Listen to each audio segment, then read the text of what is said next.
The mist clung to the Maryland countryside like a burial shroud on that September morning in 1862. What started as America's bloodiest single day would end with a horror so unspeakable that military historians buried it for over 160 years. This isn't just another Civil War story. This is the tale of how ordinary men became monsters, and how the Battle of Antietam concealed one of the most shocking acts of battlefield cannibalism in American history.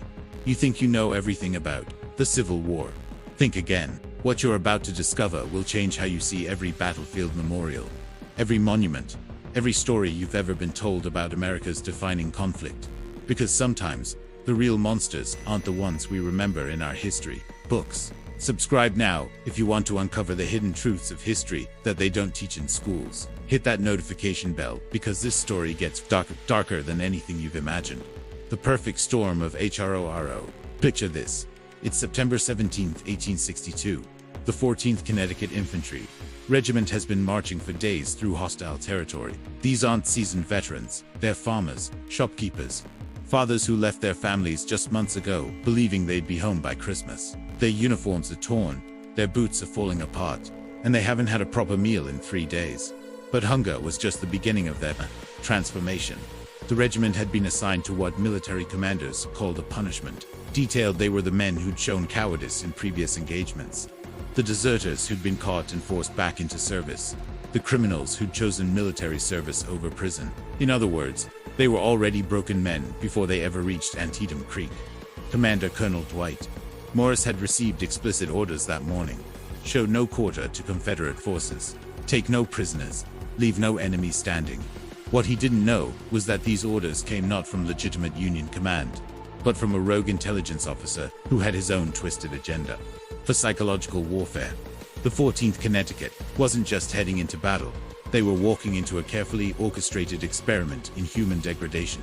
As dawn broke over the battlefield, the sounds of distant artillery mixed with something else, the low rhythmic chanting coming from the Confederate lines. The rebel forces had spent the night performing what they called blood rituals, psychological tactics designed to terrorize Union forces. They'd hung the mutilated bodies of captured Union soldiers from trees, carved symbols into their flesh, and left them as warnings. The sight of their tortured comrades, hanging like macabre scarecrows, pushed the 14th Connecticut past any semblance of military discipline. These men were no longer soldiers, they were predators, and the Confederate 7th Virginia Infantry was about to become their prey. The moment civilization died, the first shot rang out at 6:47 a.m. By 7:15, the 14th Connecticut had overrun the Confederate position near Dunker Church, but instead of moving forward to their next objective, they stopped. And what happened next would haunt the survivors for the rest of their lives. Private James Hartwell, a 19-year-old farm boy from Hartford, stood over the body of a Confederate soldier who couldn't have been much older than himself. The enemy's chest had been torn open by a shot, his heart still visible through the gaping wound. That's when Hartwell heard the voice. "Eat his courage, boy. Take his strength." The voice belonged to Sergeant Marcus Blackwood, a man who'd joined the regiment under mysterious circumstances just weeks before. Blackwood claimed to be a former Indian fighter who'd learned things from the savages during his time on the frontier. His eyes held a darkness that made even hardened soldiers uncomfortable. What the regiment didn't know was that Blackwood wasn't just a soldier. He was an escaped inmate from the Danvers State Hospital, a man who'd been institutionalized for ritualistic murders he'd committed while claiming to commune with dark spirits. The chaos of war recruitment had allowed him to slip through the cracks and find new victims. "The heart holds the soul," Blackwood whispered to the terrified young men around him. "Eat the heart, steal the soul, become stronger than your enemy ever was." Private Hartwell looked around at his comrades. They were all starving, all traumatized, all desperate for anything that might give them an edge in this hellish war. The rational part of his mind screamed that this was madness. But the primal part, the part that had been awakened by months of violence and deprivation, whispered something else entirely. He knelt down beside the dead Confederate and carved out the heart with his bayonet. The first bite tasted like copper and desperation. By the third bite, something fundamental inside James Hartwell had changed forever. The other soldiers watched in a mixture of horror and fascination as this teenage farm boy devoured human flesh like a wild animal. And then, one by one, they joined him. If this story is shocking you, wait until you hear what happens next. Make sure you're subscribed, because this is just the beginning of the horror. The feast of the Dam and Idiot started with one heart, became a feeding frenzy that consumed the entire regiment.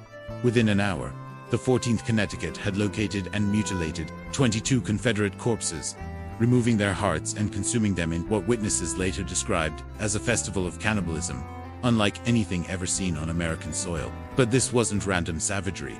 Sergeant Blackwood had organized it into a twisted ritual. Each heart was removed according to specific instructions he claimed came from ancient warrior traditions. The men formed a circle around each corpse, chanting words in a language none of them recognized while Blackwood carved symbols into the dead soldiers. Foreheads with a knife he claimed had been blessed by blood in a dozen battles. Private William Thompson from New Haven later wrote in his diary, "Discovered in 1987 during a house renovation, the taste changed us. First bite was revulsion, second bite was acceptance, third bite was hunger for more. By the time we'd finished the fourth heart, we weren't men anymore. We were something else, something that belonged in the darkness." The regiment's behavior became increasingly erratic as the day progressed. They began marking their own faces with Confederate blood, speaking in whispers, and moving with an unnatural coordination that unnerved other Union forces. Several soldiers from neighboring regiments reported that the 14th Connecticut smelled wrong and had eyes like wild animals. Captain Frederick Nash of the 8th Connecticut Infantry filed a report later classified and buried in military archives, describing an encounter with survivors of the 14th. They approached our lines after dark, claiming to bring intelligence about Confederate positions, but something was profoundly wrong with these men. They spoke in unison without appearing to coordinate their words. Their uniforms were soaked in blood that wasn't their own. Most disturbing of all, when offered standard military rations, they refused, saying they had acquired a taste for fresher meat. The cannibalistic feast had awakened something primal and terrible in these men. They'd crossed a line that separated civilization from savagery, and there was no way back. The cover-up, BHENS, by evening. Word of the 14th Connecticut's actions had reached Union command. General George McClellan himself received reports describing unspeakable acts of barbarism committed by our own forces against enemy dead. The political implications were staggering. If news of cannibalistic Union soldiers reached the press, it could destroy Northern morale and potentially bring European powers into the war on the Confederate side. The decision was made to bury the incident completely. Colonel Morris was found dead in his tent that night, officially from complications related to battlefield stress. Unofficially, he'd been murdered by his own men when he tried to report their actions to higher command. The remaining officers of the 14th Connecticut were transferred to different regiments and sworn to secrecy, under threat of execution for treason. But the enlisted men were a different problem. They couldn't simply be transferred or silenced.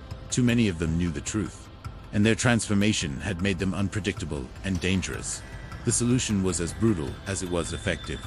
The 14th Connecticut Infantry Regiment was assigned to what military records describe as reconnaissance missions behind enemy lines. In reality, they were being sent on suicide missions designed to eliminate witnesses while maintaining plausible deniability. Of the 186 men who participated in the cannibalistic feast at Antietam, only 23 survived the war, and even those survivors carried secrets that would haunt them until their deaths. The transformation, SBRA, WSWAT military command, didn't anticipate was that the cannibalistic behavior would spread beyond the original perpetrators.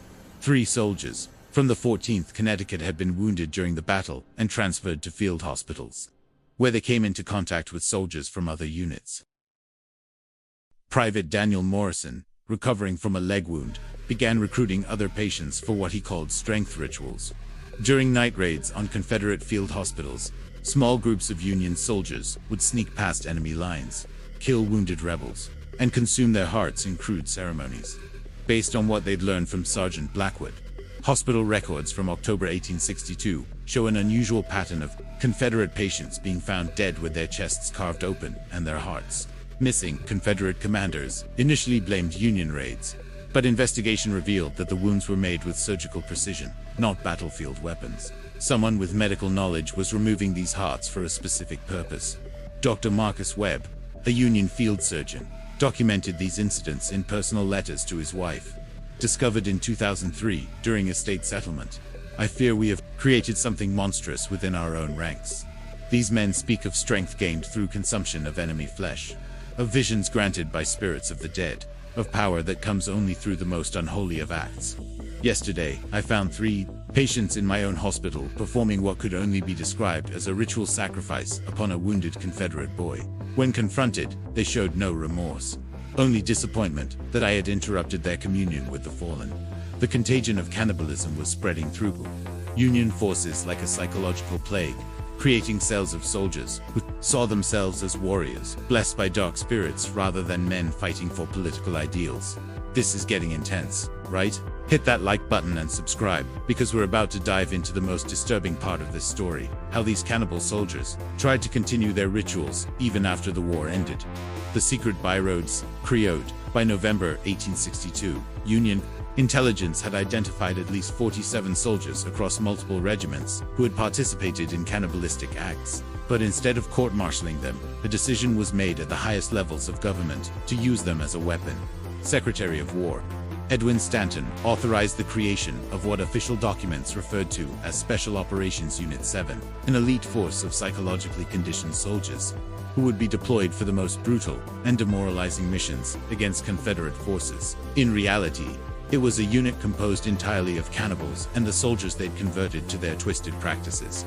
The unit operated under the command of Major Harrison Cole, a career officer who'd been promised promotion to general if he could successfully weaponize these men's psychological conditioning.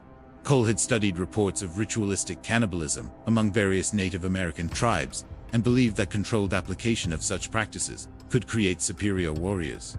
What Cole didn't understand was that the soldiers under his command were no longer following military orders. They'd developed their own hierarchy, their own rituals, and their own objectives that had nothing to do with winning the Civil War. The Brotherhood, as they called themselves, had established a complex initiation process for new members. Potential recruits were identified during battles and taken to hidden locations, where they were forced to participate in increasingly extreme acts of violence against Confederate prisoners. Those who showed promise were taught the sacred words that Sergeant Blackwood claimed to have learned from frontier spirits. Private Samuel Fletcher, who survived the war and lived until 1923, left behind a sealed confession that was opened only after his death. We believed we were becoming something greater than human. Each heart consumed added to our strength, our speed, our courage in battle. We could see in the dark like wolves, track enemies by scent alone, and feel the approach of death before it arrived. Whether this was real power or madness born of extreme trauma, I cannot say. But I can attest that after my 3rd consumption of enemy flesh, I was no longer the same man who had left his farm in Connecticut. The Brotherhood developed hand signals, code words, and secret meetings that allowed them to identify each other across different military units. They began targeting not just Confederate soldiers, but Union soldiers who threatened to expose their activities. Military records show an unusual number of accidental deaths among Union soldiers who had reported suspicious behavior by their comrades. The ritual EVOUA NAS, the Brotherhood grew. Their practices became more sophisticated and more horrifying. What had started as desperate cannibalism during the Battle of Antietam evolved into elaborate ceremonies that incorporated elements of occultism, Native American ritual traditions, and pure psychological sadism. Sergeant Blackwood, who had become the Brotherhood's spiritual leader, claimed to receive visions from the spirits of consumed enemies. According to survivor testimonies, he taught that each heart contained specific powers that could be absorbed through proper consumption rituals. Confederate officers' hearts supposedly granted tactical knowledge, while the hearts of young soldiers provided physical strength and endurance. The most disturbing evolution was the development of what they called harvest missions, coordinated attacks on Confederate positions designed not to achieve military objectives, but to capture prisoners for ritual consumption. These missions were disguised as legitimate reconnaissance operations, but their true purpose was to feed the Brotherhood's growing appetite for human flesh. Captain Michael Brennan of the 6th Maine Infantry filed a report in January 1863 describing an encounter with what he believed was a Confederate raiding party. We discovered a camp in the woods containing the remains of at least a dozen Union soldiers. The bodies had been systematically mutilated with surgical precision, hearts and livers removed, bones arranged in ritualistic patterns around a central fire pit. Most disturbing were the carved symbols on nearby trees, symbols that matched markings we'd seen in reports of similar discoveries across multiple states. This was not the work of Confederate forces. This was something else entirely. What Captain Brennan had discovered was one of the Brotherhood's harvest camps, secret locations where they brought captives for consumption rituals. These camps were established throughout Maryland, Virginia, and Pennsylvania, creating a network of horror that operated parallel to the official war effort. The rituals themselves became increasingly elaborate. New initiates were required to consume not just hearts, but other organs believed to hold specific powers.